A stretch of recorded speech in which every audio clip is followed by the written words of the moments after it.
Welcome to a brand new episode of the All Hoops Podcast. I'm your host, Steve Inman, joined as always by producer to the stars and co-host Chris Brito. Next up on the NBA calendar is All-Star Weekend in Cleveland. So Chris and I will make our picks for All-Star Saturday night, plus more bad news for Zion Williamson and the New Orleans Pelicans. Before we get to all that, Chris, my friend, how are you? Hey, buddy. How's it going? Always happy to join you in All Hoops episode. So, the trade deadline has gone. Now we're going to head into the All-Star Weekend, one of our favorite events. We usually watch it together, but this time you're going to be in Buffalo. So my prayers are with you. Anyway, so let's get back to the event this weekend. Some of the more exciting events are happening. The 3-point contest, the slam dunk contest, the skills competition. Let's start off with the skills competition, so they're doing it a little differently this year. It's set up in 3 teams. It's Team Rooks, Team Cavs, and then Team Antetokounmpos. So Antetokounmpo, buddy. How long have we been doing this show? Oh my God. That's why I just always try to say his first name, but you got me there. Team Giannis then. Call him Team Giannis. Team Giannis. Yeah. Okay. So who do you think has the upper hand here? This is a great question. I mean, you always wonder about effort level in all-star events like this, but we've seen in the past, like guys do try in these 2-minute sprint kind of things. And so I'm going to go with the rookies. I just think they have, 3 guys who really handle the ball, and Scotty Barnes, Cade Cunningham, and Josh Giddey.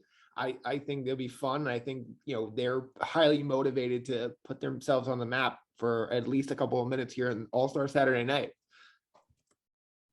Yeah. So I actually really like Team Rooks here. I know that any team against Giannis is never a smart idea, but I think Scotty Barnes has proven to be one of these like incredibly unique forwards who are really skilled and can really like moving up and down the court really quickly. And I love what I've seen from Josh Giddey so far. I know you have him on your fantasy team. And career night at the Garden the other night, 28, 12, and 11. Yeah, I know. Yeah. Cade Cunningham. I really like Cade. I mean, I know he hasn't been the best rookie, but he has been one of the best rookies. And that's what I would say with this one. I mean, I think it's a good way to start out the competition. I think really the one that people are looking forward to now these days is the 3-point contest. And I think in years past, it has always been like the good warm up to the slam dunk competition. I think in previous years, the slam dunk competition was the main one, but I think the 3-point contest now I think is probably more interesting. So in this one, we have CJ McCollum, Trae Young, Zach Levine, Desmond Bain, Karl Anthony Towns, Fred VanVleet, Luke Kennard, and Patty Mills. A lot of interesting ones here. I think I'm probably going to go with, I think Fred VanVleet, man. I think he has a lot to prove. I think he's one of those guys who like can come out of nowhere and just has that clutch gene. So I'm going to go with him for this one. I really thought you were going to take Trae Young there. I really did. I was going to bet the house on it. But, for me, I just believe, my guy, you speak of underrated guys who have a lot to prove. Desmond Bain, 30th overall pick last year. He is unbelievably good from the 3-point range, 41% on the season, 42% for his, career, and only his second year so far. I think he has a lot to prove. I think he's going to really show out in this event, and I'm taking Bain to win the 3-point contest in Cleveland. I like that. Anybody else you think could be a sleeper in this? I think Zach Levine is always a threat, but I think he's one of those guys that we always say is going to be a threat and ends up like exiting after the first round. So, but that being said, Zach Levine, based on that foot injury, I don't know if he'll even be at the 3-point contest.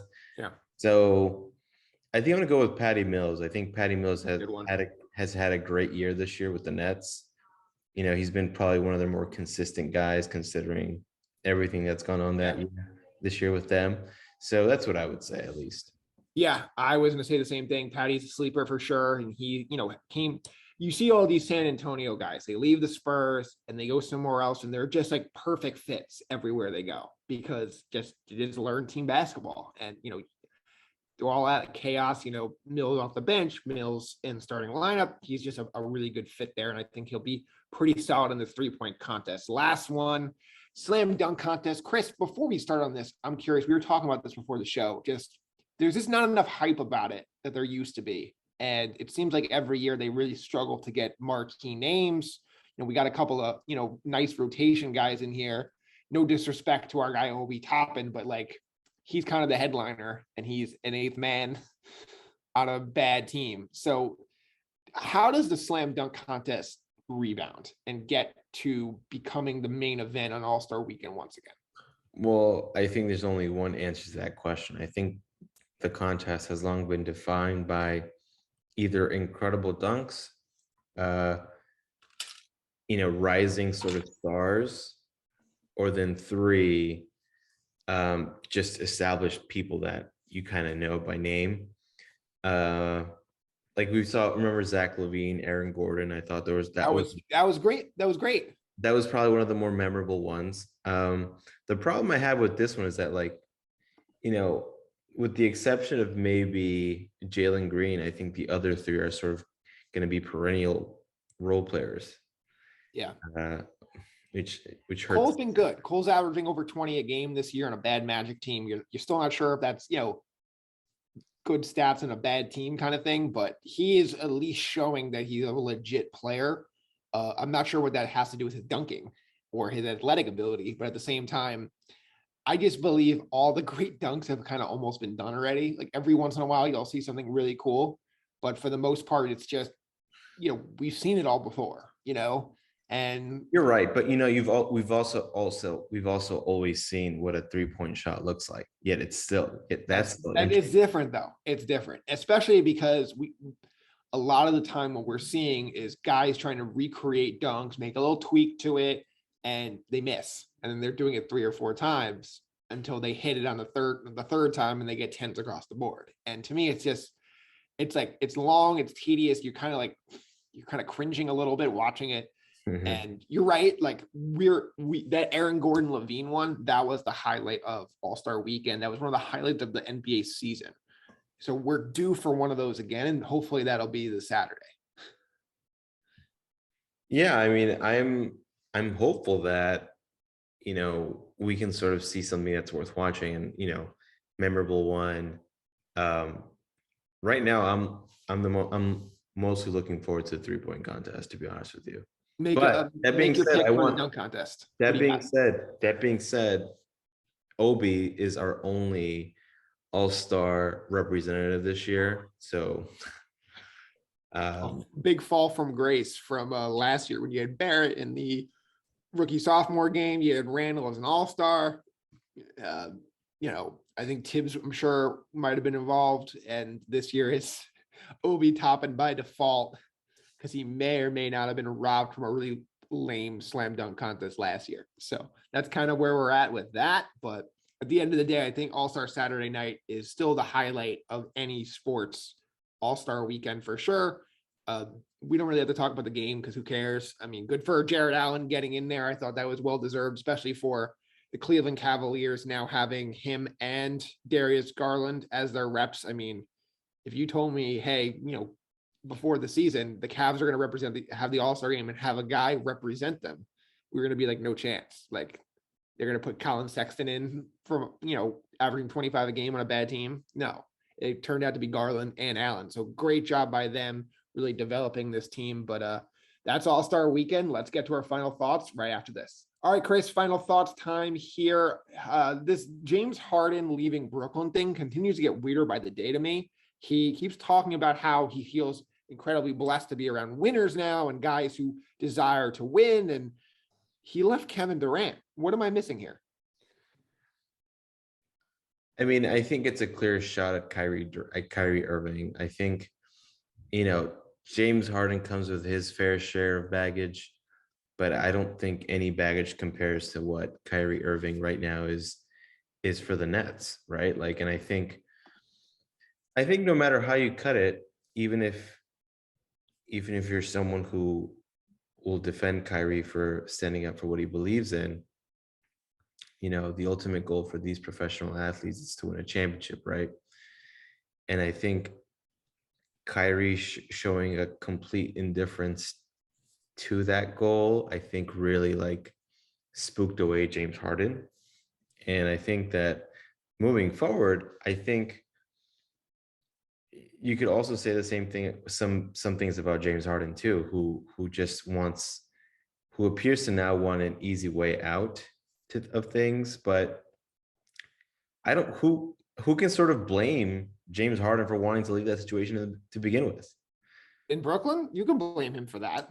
They were the title favorites, and for him to say Durant is not here right now, he's expected back soon, I can't wait. Like, come on, man, that's Kevin Durant. He's the best player in the world, and if he's the best player in the world if healthy. Right now, let's okay, fine. He comes back. Let's say he's fully 100%, right? Yeah. But the Nets right now are struggling as a unit, right? If Kevin Durant and James Harden are both playing their best, that's a championship team, with or without Kyrie Irving. I don't know. We talked about that all year. I hear you, but there's something clearly rotten there that James Harden wanted to leave from. Right. And we'll have to wait and see, was that on him? Was that on Kyrie Irving? Maybe it's on somebody else. So for example, how is this on James Harden? Is it him not wanting to give it a chance? It's him not wanting to give it a chance, because all we heard last year was him throwing a temper tantrum in Houston. There's jokes about, is he wearing a fat suit? He's in every strip club in the country. He wants to go to Brooklyn. Send him to Brooklyn, send him to Brooklyn. They send him to Brooklyn. And literally the second things turn sour, Kevin Durant gets hurt. Kyrie Irving is AWOL. He wants out.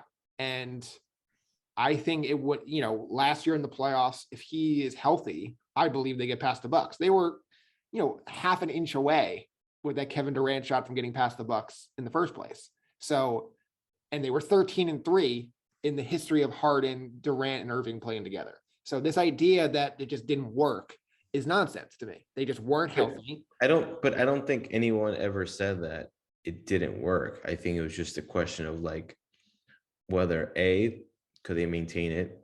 And clearly they would have been successful if they did. But right now you're banking on two variables here: KD's health and whether the indoor vaccine requirements are lifted, which they might be. But and you know what? If Harden gives it his all, which he did not do for the last couple of weeks in a Nets uniform, if he gives it his all for the last few months, and they lose in the second round or sooner because Durant's hurt, and he goes, you know what? I'm a free agent. I don't really trust what's going on here. I'm going to go walk to Philadelphia. I don't think anyone blames him. But for the idea of him being there for literally a year, he's 2 months away from free agency, and he goes, I can't wait. Get me out of here. He deserves some blame for what happened there. Not all of it for sure. Kyrie Irving not playing is, I would say, to me, the biggest reason why this happened, but James Harden deserves some blame. And for, Kevin Durant, who's won 2 championships and is arguably one of the top 5 or 10 best players ever in his prime still, I have a hard time believing walking away from him is a good career choice if you're trying to win a championship. I don't know. I think maybe James Harden believes that Kevin Durant's injury might be more serious than let on. And then maybe that's the answer. Because listen, I think that James Harden is probably equally as controversial or problematic as, not equally, but in the same vicinity as complicated as Kyrie is. But I don't know. I feel like you can justify him leaving too. I mean, there's just like the Nets justify it for sure. I'm just saying, like, the net situation is not. He doesn't deserve zero blame for this. That's all. I'm not saying he doesn't deserve blame, but like,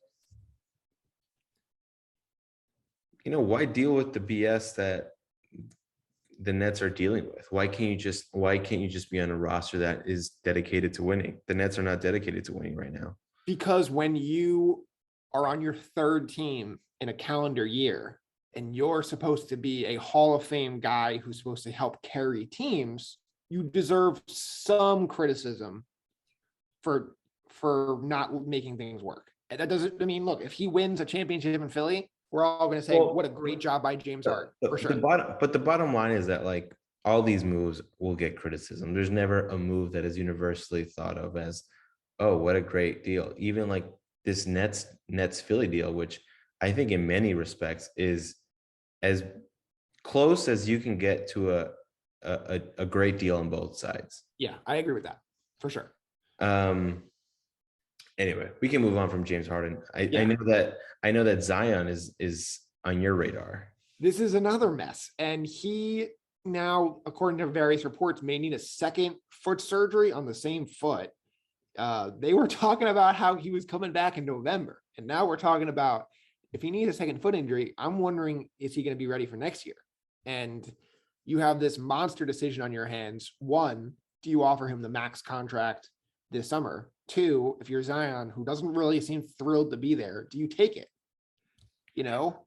And if they don't offer it to him and he comes back healthy next year, he's going to say, I'm going to leave. I'm going to walk. I'm going to go take the qualifying offer, take one more year here, and then you're going to lose him as an unrestricted free agent. And if he, if you offer it to him and he's not healthy, you might be sealing your fate, in New Orleans with, this 350-pound guy who has not shown any ability to stay on the court. So they're just in a mess. I think if you're New Orleans, I think you really assess the relationship with Zion over the summer. And if he doesn't show any signs of improvement, I don't think the Pelicans should be offering him a dime if he's not at full strength, or if he doesn't show us what he looks like with his conditioning and whatnot. Are you worried about losing him then if you don't offer it to him? I think you might be better off losing him, unfortunately. Yeah. I have to wonder does it make sense to start saying this summer, okay, this isn't working. He doesn't want to be here. We can't seem to get him in shape. We're going to take 70 cents on the dollar for him. And we're going to go move him to the Knicks or one of these big market teams for a Trevor Trove of assets. Does that make sense? Can they even get that? It does, but I don't know if you can get that because his health is such a huge specter over. Yeah. And it just, what a shame, because Brandon Ingram is back to playing two-way basketball. He's been a great defender, at least recently. His passing has taken a step up. He looks like a legit all-star again. CJ McCollum is here. He's, averaging like 27 a game since he came over there. That could have been a fun big three that maybe is not competing for a championship, but could be a legit playoff team and bringing a little excitement back to New Orleans that hasn't had a lot of excitement in basketball in a long time. Yeah, agreed. And Goran Dragic was bought out by the Spurs.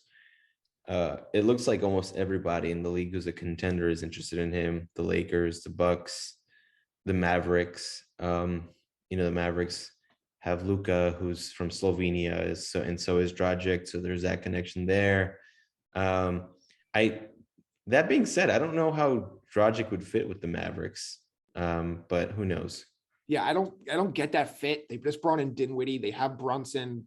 If they're trying to bring Brunson back on a big deal, eating up his minutes right before free agency is not the way to do it. That's going to make him a little upset, especially when he's not a guy you can RFA and match a salary. He can go wherever he wants, kind of like Mitchell Robinson. So I probably wouldn't do that unless Luka really begged me to. And, people keep talking about their relationship and how they've known each other forever. That doesn't mean they're friends. Like, we don't know, like just because they're from the same country and know each other doesn't mean like they're best friends. We always do this with every foreign NBA player, but they're from the same country. They're from the same country. They must be friends. Right. And they were talking about that with like Porzingis and Bertans in the same trade. Like, what do you think they were telling each other? Like, how do we know they know each other? Like just because they're from the same country, like, come on. So I think he makes great sense in Milwaukee. That's a team that really cuts their rotation thin when you get to the playoffs, and I don't know if they have enough rotation guys. They lose DiVincenzo, they bring in Ibaka. They were kind of 8 deep last year and they were kind of, running thin there. And now Pat Connaughton's hurt. So having another guard, a guy you could trust off the bench, would make a lot of sense. And Drew Holiday's been in and out of the lineup with injuries. I think that's the best fit for him and where he can make the biggest impact. Agreed. I like that fit for him there. And I also think that, I mean, the Lakers can use everyone, but I think I would not want to join that circus right now. Yeah, I agree. But I'm just thinking in terms of increasing value, I think he'd have a great role there because he'll definitely have a role there. Yeah, that's true. And, you may be closer to starting point guard minutes there than anywhere else. I mean, listen, you have Goran Dragic starting instead of Russell Westbrook there, and you move Russell Westbrook to this as a 6-man. I think that lineup makes a lot of sense. I really wonder what kind of shape he's in. We talk about Ben Simmons sitting out the year. We have not talked at all about Goran Dragic sitting out the year because he did the same thing. He gets traded to Toronto. He goes, nah, I don't want to be here. This is not a winning team. And he basically just goes home. So it's funny you bring up. Well, sorry, are you done with your point about? That was it. Yeah. No, I just wanted to really. It's been on my mind recently because of Ben Simmons now going to the Nets, and there was a lot of talk about people talking about his mental health and whatnot because now he's okay because he's been traded, but that's not true. I mean, he's still working toward being in playing shape. At least he's with the team. That helps. You see him on the bench. He seems to be invested in the game, I guess, but and you can see he's a very stoic person, but you can see that his demeanor has changed. And I think that's promising for a guy like him, right? Like, you've been dealing with all the business that you were dealing with over there with Philly, basically, I don't want to say workplace bullying, but it was sort of adjacent or similar. Close. It's close. Pretty close to that. I mean, obviously Ben Simmons didn't execute in that playoff series, but it's just a shame because if he was a guy who played in the 80s and 90s, he's a superstar. But just the emphasis on the 3-point shooting and every good player needing a jump shot, it wasn't there in the 80s and 90s like that. You just would run. And he's a guy who would be an 8-time All-Star and probably a Hall of Famer. And now here it's like, can you win with him as your starting point guard? I mean, Doc Rivers saying, I don't know, to me was not a slap in the face at the time. It might seem like that now because of the way Simmons perceived it, but it didn't seem like a wrong answer. I think that's still in question, but based on the way the NBA is played today. Yeah. One final note before we close the show. I fully recommend Blood in the Garden from Chris Herring. I'm almost done with the book. I think 20 pages left. It's so good if you're a Knicks fan. Yeah, that sounds good. I'm going to get that as well. And that's going to do it for us here on the All Hoops podcast. Chris, thank you as always. Everybody enjoy All-Star Saturday night. Enjoy the All-Star game. Enjoy the rookie sophomores on Friday. It's a new format there too. So we'll be back next week to discuss that and all more NBA action.